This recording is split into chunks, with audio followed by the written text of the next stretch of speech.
Welcome to apex जी के classes. आज 14 जून 2020 है और 14 जून 2020 से करंट अफेयर के जितने भी मोस्ट इम्पोर्टेंट क्वेश्चन बन सकते हैं उन सभी क्वेश्चनों को आज हम इस वीडियो क्लास में डिस्कस करेंगे।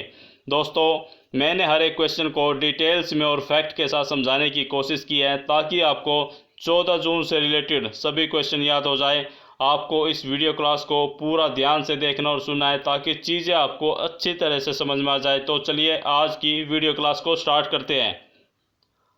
आज की वीडियो क्लास का क्वेश्चन नंबर फर्स्ट, अमेरिकी सैन्य अकादमी से स्नातक करने वाली पहली सिख महिला कौन बनी? Option A Anmol Narang, option B Daljit Singh, option C Sonali Kapoor या फिर ऑप्शन डी अवनीत कौर। तो दोस्तों, यहाँ पर क्वेश्चन नंबर फर्स्ट का right answer will be option number A Anmol Narang. चलिए क्वेश्चन नंबर फर्स्ट के फैक्ट की तरफ चलते हैं।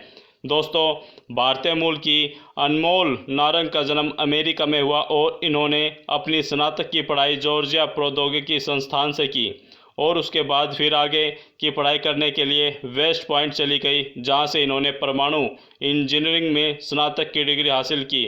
और ऐसा करते ही अनमोल नारंग पहली सिख महिला बन गई जिन्होंने इस प्रकार की डिग्री हासिल की। चलिए क्वेश्चन नंबर सेकंड की तरफ चलते हैं।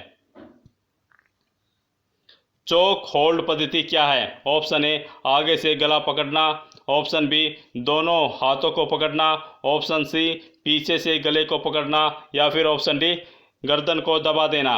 तो दोस्तों, यहाँ पर क्वेश्चन नंबर सेकंड का right answer will be option number C, पीछे से गले को पकड़ना।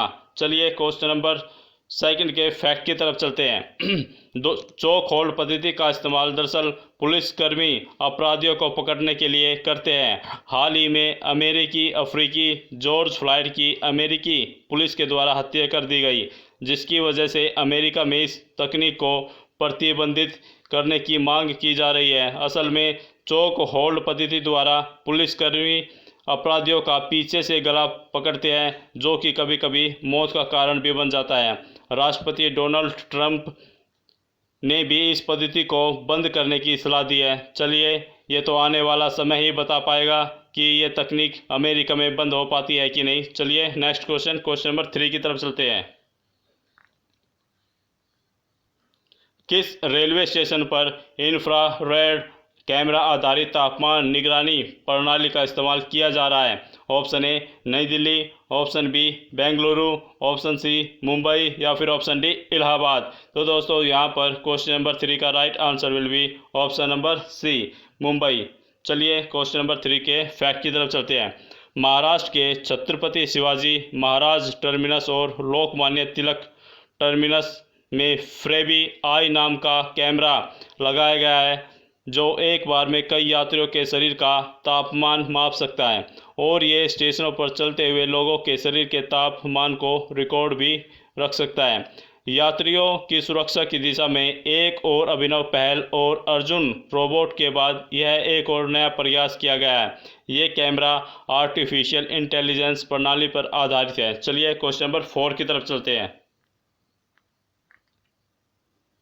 किस देश ने फेक आरोग्य सेतु ऐप बनाया? Option A Bangladesh, option B Sri Lanka, option C Pakistan या फिर ऑप्शन डी अफगानिस्तान। तो दोस्तों, यहाँ पर क्वेश्चन नंबर 4 का right answer will be option number C Pakistan. चलिए क्वेश्चन नंबर 4 के फैक्ट के तरफ चलते हैं। दरअसल ये देखते हैं कि आखिर इन्होंने ये फेक ऐप क्यों बनाया। दोस्तों, पाकिस्तानी हैकर्स ने एक मोबाइल ऐप बनाया जो कि बिल्कुल भारत सरकार के कोरोना ट्रेसिंग आरोग्य सेतु ऐप जैसा दिखाई देता है। हालांकि यह ऐप अप्रैल 2020 में डेवलप किया गया था, लेकिन अब इसका नया वर्जन लॉन्च किया गया है। आईएसआई की मदद से हैकर्स इस पाकिस्तानी आरोग्य सेतु ऐप के जरिए भारत के ब्यूरोक्रेसी और डिफेंस से जुड़े लोगों की जानकारी प्राप्त करना चाहता है। चलिए नेक्स्ट क्वेश्चन, क्वेश्चन नंबर 5 की तरफ चलते हैं।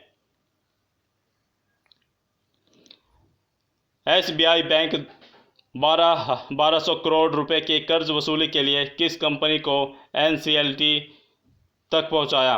Option A Reliance communication, option B Tata Sky, option C Airtel या फिर ऑप्शन डी ओएनजीसी। तो दोस्तों, यहाँ पर क्वेश्चन नंबर 5 का right answer will be option number A Reliance communication. चलिए क्वेश्चन नंबर 5 के फैक्ट की तरफ चलते हैं। भारतीय स्टेट बैंक ने रिलायंस कम्युनिकेशन और रिलायंस इंफ्राटेल को दिए लोन की कर्ज वसूली के लिए नेशनल कंपनी लाभ ट्रिब्यूनल यानी कि NCLT की मदद ली है।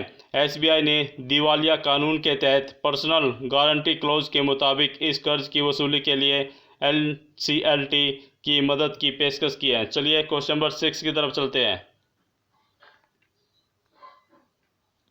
भारत के अटॉर्नी जनरल के रूप में किसे नियुक्त किया गया? Option A K Venugopal, option B Rakesh Kumar Singh Bhadauria, option C Bipin Rawat या फिर ऑप्शन डी शरद अरविंद बोबडे। तो यहाँ पर क्वेश्चन नंबर 6 का right answer will be option number A K Venugopal. चलिए देखते हैं क्वेश्चन नंबर 6 का फैक्ट। दोस्तों, देश के 15वें अटॉर्नी जनरल के वेणुगोपाल थे। इनको 2017 में 15वें अटॉर्नी जनरल के रूप में चुना गया था और जून 2020 में इनका कार्यकाल पूरा होना था, लेकिन अब इनका कार्यकाल 1 वर्ष के लिए और बढ़ा दिया गया है। इनको पद्म भूषण और पद्म विभूषण दोनों ही प्राप्त हैं। चलिए क्वेश्चन नंबर 7 की तरफ चलते हैं। प्रोत्साहन और सुविधा अध्यादेश 2020 और कृषि क्षेत्र सेवा अध्यादेश 2020 किसने पारित किया? Option A Narendra Modi, option B Ramnath Kovind, option C Yogi Adityanath या फिर ऑप्शन डी नरेंद्र सिंह तोमर। तो दोस्तों, यहाँ पर क्वेश्चन नंबर 7 का right answer will be option number B Ramnath Kovind. चलिए देखते हैं क्वेश्चन नंबर 7 का फैक्ट। दोस्तों, रामनाथ कोविंद जी के हस्ताक्षर करने के बाद ग्रामीण अर्थव्यवस्था को बढ़ावा देने और किसानों की मदद के लिए 2 अध्यादेश लागू कर दिए गए।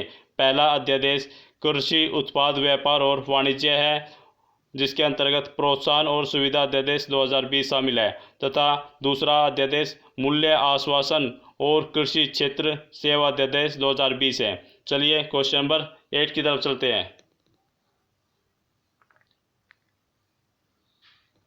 केंद्रीय मत्स्य पशुपालन और डेयरी मंत्री कौन है और उनका निर्वाचन क्षेत्र क्या है? Option A Giriraj Singh Begusarai, option B Yogi Adityanath Gorakhpur, option C Prakash Javadekar Madhya Pradesh या फिर ऑप्शन डी रामविलास पासवान हाजीपुर। तो यहाँ पर दोस्तों क्वेश्चन नंबर 8 का right answer will be option number A Giriraj Singh Begusarai. चलिए क्वेश्चन नंबर 8 के फैक्ट की तरफ चलते हैं। दोस्तों, केंद्रीय मत्स्य पशुपालन और डेयरी मंत्री गिरिराज सिंह है और इनका संसदीय क्षेत्र बेगूसराय है। चलिए क्वेश्चन नंबर 9 की तरफ चलते हैं। स्वतंत्रता सेनानियों के कल्याण के लिए गठित समिति के अध्यक्ष कौन है? Option A Karmvir Singh, option B Manoj Kumar Mukund Naravane, option C Arjun Singh या फिर option D G Kishan Reddy. तो दोस्तों, यहाँ पर क्वेश्चन नंबर 9 का right answer will be option number D G Kishan Reddy. चलिए क्वेश्चन नंबर 9 के फैक्ट की तरफ चलते हैं। गृह मंत्रालय के स्वतंत्रता सेनानियों के कल्याण के लिए एक समिति का पुनर्गठन किया गया है। दरअसल गृह मामलों के राज्य मंत्री जी किशन रेड्डी को इस समिति का अध्यक्ष बनाया गया है। इस समिति में देश भर के 9 प्रख्यात स्वतंत्रता सेनानियों को भी सदस्य बनाया गया है। चलिए क्वेश्चन नंबर 10 की तरफ चलते हैं। विश्व खाद्य पुरस्कार 2020 किसे दिया गया? Option A Ratanlal, option B Jaiprakash Tomar, option C MM Chakravarti या फिर ऑप्शन डी एकता थापा। तो दोस्तों, यहाँ पर क्वेश्चन नंबर 10 का right answer will be option number ए रतनलाल। चलिए क्वेश्चन नंबर 10 के फैक्ट की तरफ चलते हैं। दोस्तों, प्रख्यात भारतीय अमेरिकी मृदा वैज्ञानिक रतनलाल को इस वर्ष 2020 का विश्व खाद्य पुरस्कार दिया गया है। रतनलाल ने खाद्य उत्पादन बढ़ाने के लिए एक मृदा केंद्रित दृष्टिकोण विकसित किया, जो प्राकृतिक संसाधनों का संरक्षण करता है और जलवायु परिवर्तन को कम करने में मदद करता है। इस पुरस्कार के तहत इनको $2.5 लाख का पुरस्कार मिलेगा। इस क्षेत्र में ये 5 दशकों से काम कर रहे हैं और इनको 4 महाद्वीपों में जाना जाता है। दोस्तों, आज हमने इस वीडियो क्लास में 14 जून से रिलेटेड सभी टॉप मोस्ट करंट अफेयर के क्वेश्चनों को डिस्कस किया। तो चलिए आज की इस वीडियो क्लास को यहीं पर समाप्त करते हैं। दोस्तों इस वीडियो को लाइक और शेयर ज़रूर करें ताकि दूसरे स्टूडेंट्स को भी इस वीडियो क्लास का फ़ायदा मिल सके। और अगर आप चैनल पर नए हैं तो चैनल को सब्सक्राइब करना ना भूलें। Thanks for watching this video. Have a nice day.